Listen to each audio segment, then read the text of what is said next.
De California son, particularmente Los Ángeles, son 4 días al hilo de protestas, de manifestaciones, de estas imágenes, de estas estampas que vemos derivado de las redadas y las detenciones de migrantes, muchos de ellos mexicanos. Sergio Sarmiento, Sergio, ¿cómo Manuel, estás? siempre un gusto. Muy buenas noches. Carlos Elizondo. Carlos, ¿Qué tal, qué gusto, Manuel, ¿cómo estás? colegas? Muy buenas noches. Jorge Fernández Menéndez. Jorge, Sergio, ¿cómo estás? Carlos, un placer. Muy buenas noches, Sergio. Las imágenes, desde el viernes que esto comenzó, no han parado de circular imágenes, unas muy duras, otras muy tristes, otras muy provocadoras. ¿Cómo lo ves? Bueno, pues es que es un tema muy complicado. En primer lugar, como dice la alcaldesa de Los Ángeles, Karen Bass, esta es una crisis creada por Trump y está creando esta crisis precisamente para generar apoyo a su gobierno y generar repudio hacia Gavin Newsom, el gobernador de California, que en este momento es uno de los posibles prospectos en una campaña presidencial en contra del Partido Republicano. Hay que poner también, me parece, las cosas en contexto.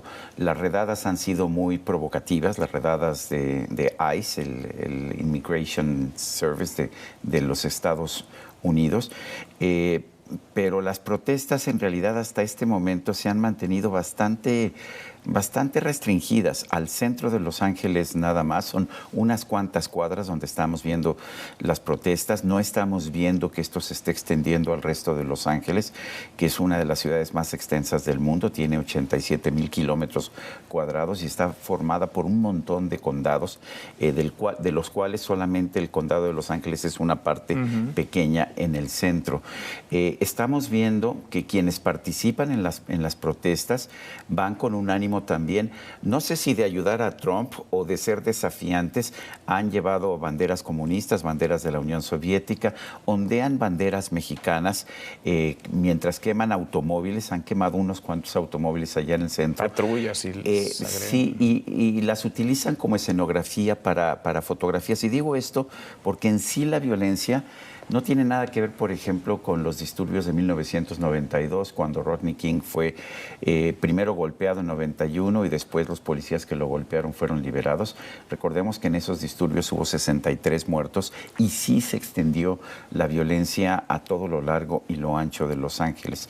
Pero ¿qué es lo que estoy viendo? Es casi Hay como una organización interna entre los que se manifiestan. No sé si son manipulados por algún grupo mexicano o si son manipulados por el propio Donald Trump, porque el único beneficiario de ver imágenes de chavos embosados que se paran en un vehículo que está en llamas con una bandera mexicana es darle la razón a Donald Trump de que hay una invasión de criminales mexicanos en los Estados Unidos, cosa que no es cierto. Pues no es verdad, aunque tenemos claro todos cuál es el diagnóstico de Donald Trump, porque de criminales no baja a los migrantes. Jorge, No, ¿cómo bueno, lo ves? lo mejor que le pudo haber pasado a Donald Trump son estas imágenes. Le otorga una narrativa que estaba perdiendo en muchos temas, incluyendo el tema de la migración, y refrenda su posición, le permite pelear con el gobernador de California, le permite enviar Guardia Nacional, Marines, 700 personas, pone al Comando Norte como responsable de garantizar la seguridad en Los Ángeles. Entonces, para Trump es una muy buena noticia, valga la redundancia, pero lo que yo no creo, sinceramente, que sea una provocación generada por Trump. Yo creo que si vemos de la forma en que actuaron estos personajes quemando patrullas y demás, no es muy diferente lo que vemos todos los días en México. Lo hemos visto la semana pasada con la coordinadora, lo vemos con los de Ayotzinapa, lo hemos visto en Chilpancingo, lo hemos visto en innumerables ocasiones. Entonces, y me parece que la respuesta de Palacio Nacional ante eso y hablar de la violencia solamente policial sin terminar de condenar todas las violencias, me parece que dejan una posición de debilidad al propio gobierno mexicano. Me parece que este tipo de violencia que vimos, me parece que debería ser inaceptable, porque además tenemos ejemplos de cómo se debe movilizar la comunidad mexicana en Estados Unidos. El movimiento chicano de César Chávez de los 60 y los 70 es la demostración de cómo se debe movilizar y cómo se pueden lograr cambios y cómo se puede sumar al resto de la sociedad. El norteamericano medio, el americano medio, cuando ve esas imágenes jamás lo va a respaldar. No. Y desde el punto de vista del gobierno estadounidense le da un argumento para reprimir y le da un argumento para imponer su narrativa antimigrante. Sí, para seguir estigmatizándolos. Claro. ¿No? Ahora, están muy organizados allá, la comunidad está muy organizada y vemos, a ver si hay grupos agresivos, violentos, cometiendo delitos. Creo que son los menos, ¿no? Dentro de los menos. Es muy importante esto, Manuel. Son los menos. Yo creo que siempre pasa, digamos, lo que es más visible es el incendio y no los que están marchando pacíficamente. Bueno, el propio gobierno de Estados Unidos le ha dado mucho eco a estas imágenes. Todo lo que dijeron mis colegas es cierto, lo está promoviendo activamente. El Departamento de Seguridad Interior fue y la Casa Blanca fueron los que promovieron estas fotos de las personas subidas en autos incendiados con sus banderas. Son ellos mismos. Es una minoría de los que se manifiestan, pero tiene este impacto. Ahora, a mí lo que me parece muy interesante y que ha habido un enorme interrogante es lo siguiente. Decías con razón que en México vimos escenas parecidas. En el caso del CENTE, mucho más coordinado, organizadamente. Cuando fueron a tomar la Sede Sol o la Estrella del Bienestar, era eso. Y lo incitaron los líderes. Pero lo interesante es la respuesta.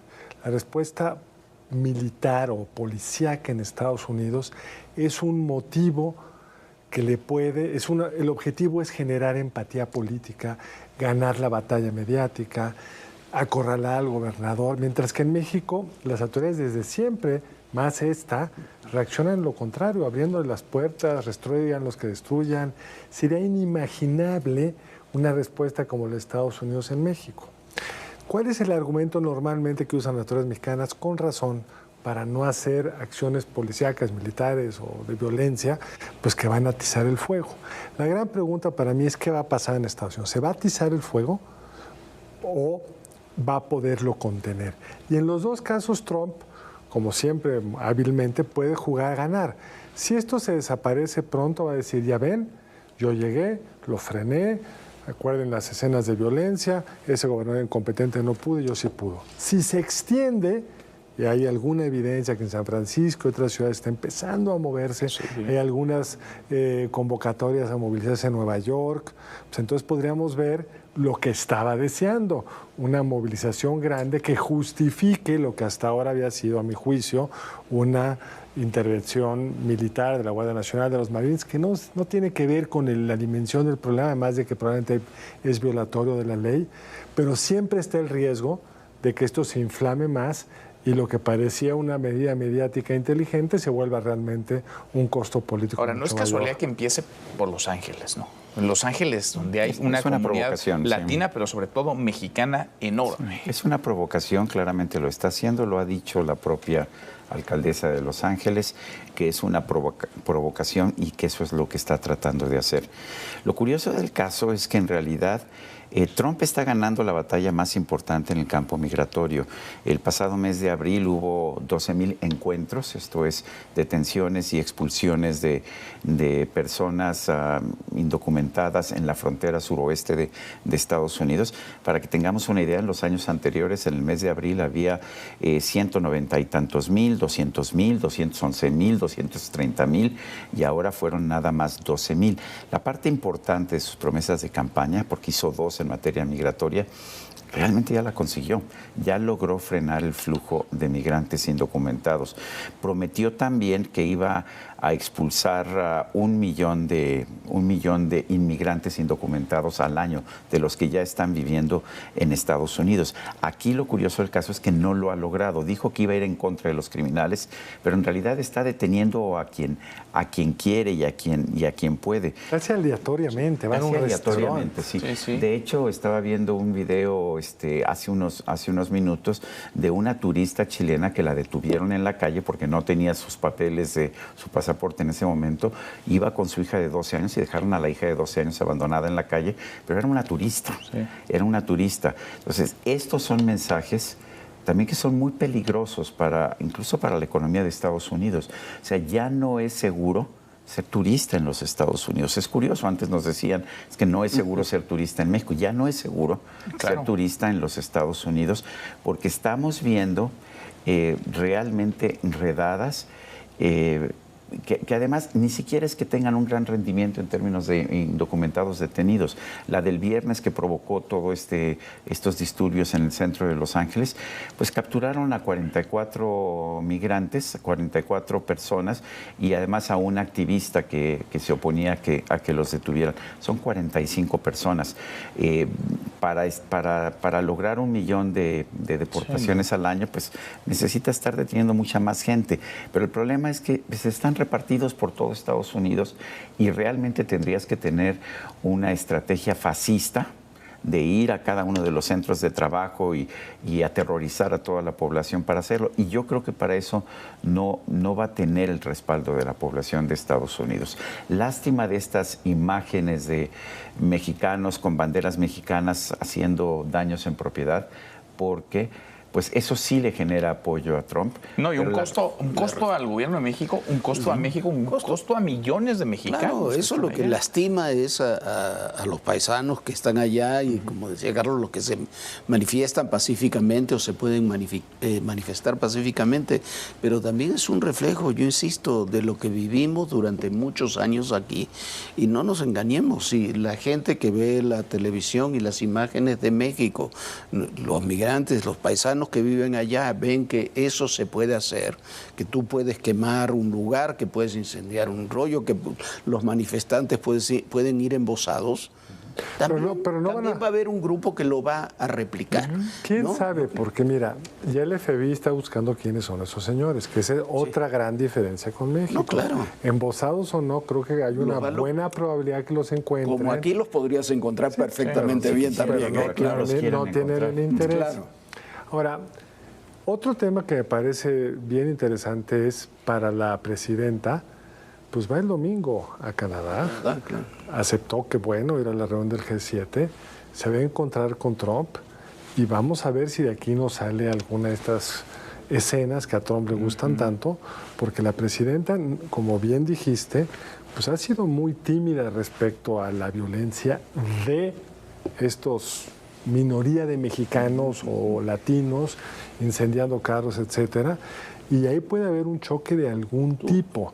Tuvo más contenido el comunicado de Ben Johnson, del embajador de Estados Unidos. Es bien interesante. Mucho más que lo que tuvo la presidenta. Y diplomacia y tacto. La presidenta ha dicho no usen la violencia, pero lo curioso del caso es que después sale y les pide a los migrantes que protesten públicamente. Claro. Ese es otro gran error que hizo. Esto es una presidencia que se niega a que la OEA, por ejemplo, presente un informe en el que señala que no recomienda el sistema de elección judicial mexicano a otros países, lo cual es evidente. Oye, donde dice lo que ocurrió, ¿no? Que hubo un altísimo abstencionismo, no están mintiendo. Les molesta que los observadores reporten lo que observaron. Pues a eso vinieron. Pero en efecto, tienes toda la razón, Sergio. Es decir, es mucho más intervencionista lo que la presidenta ha hecho, porque no estaba de observador en Los Ángeles, que lo que han hecho. Llamó a protestar. Llamó a protestar en contra del impuesto a las remesas. Yo estoy completamente en contra del impuesto a las remesas y yo como analista político voy a hacer comentarios sobre eso en Estados Unidos, aunque no sea estadounidense, porque creo que es mi responsabilidad. Pero cuando lo dice la presidenta de México, pero además ella lo que dice es llamar a protestas. Yo lo que digo es que esto le hace daño a los propios Estados Unidos. ¿Qué pasaría si Donald Trump dice mañana mexicanos movilícense y muévanse contra la reforma judicial? Sería un escándalo. Bueno, ¿no? En términos políticos y de política interna, claro. Mucho más pequeño que eso. Con el anterior embajador. Con el anterior embajador, cuando empezó a hacer unos comentarios bastante suaves, pero críticos de la reforma, se congeló la relación con Estados Unidos. Sin duda. Ahora, ¿qué puede hacer México? ¿Y qué puede hacer, pienso, en el gobierno de México? Porque parece que a estas alturas del partido los paisanos allá están a su suerte. El gobierno de Trump se ha empecinado en ir tras muchos de ellos, les ha aventado a la Guardia Nacional, tiene miedo, la incertidumbre, la zozobra se ha apoderado, digamos, de la comunidad o de parte de la comunidad mexicana en Los Ángeles, pero también en otras ciudades de los Estados Unidos. ¿Qué puede hacer el gobierno de México en un panorama así? Yo creo que México no puede hacer gran cosa porque finalmente Estados Unidos tiene el derecho de aplicar sus leyes migratorias en su territorio. Eso, pues, ni qué, igual que... Viene Christopher Landau en un par de días. Bueno, vamos pasado mañana. Sí. Ahora, Pasado mañana. A mí también lo que me preocupa es qué va a pasar con Estados Unidos, porque finalmente ya pararon el flujo migratorio que está entrando. Habían dicho que iban a hacer una reforma para facilitar la inmigración legal y lejos de eso están tomando medidas, por ejemplo, para ahuyentar a los estudiantes extranjeros que toman cursos en los... Pues están haciendo un harakiri. Uno más. Sí. Pero déjame llegar a tu pregunta, que me parece bien importante. ¿Qué puede hacer el gobierno mexicano? Sí podría hacer cosas. Lo primero, que los consulados tuvieran dinero para hacer su trabajo fundamental, porque tienen el derecho de aplicar la ley, pero hay reglas de cómo aplicar la ley.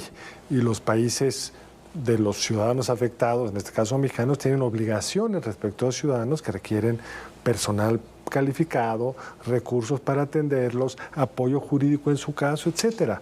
Eso es lo mínimo que podría estar haciendo el gobierno mexicano, y también podría, pues, tratar de construir una relación donde se pudiera hablar del tema, pensar mecanismos legales de migración que fuera conjunta, una relación de mayor comunicación, que espero que es algo que pudieran lograr en la reunión del presidente. Se hizo, vuelvo al tema, lo tocamos tangencialmente, lo toqué tangencialmente, en el movimiento chicano de los 60 y los 70, el gobierno mexicano tuvo ese tipo de apoyo consular y de respaldo a un movimiento que fue masivo y fue pacífico. Yo creo que si sobre todo en la zona de California, en Los Ángeles, se quiere, ese fue para trabajadores agrícolas, tenía sus características, pero ahí hay un muy buen modelo de cómo se podría movilizar. Sumándolo a lo que tú dices, es un ejemplo teniendo cónsules. Sin duda. Jorge, Jorge, gracias. Carlos, Sergio, muchas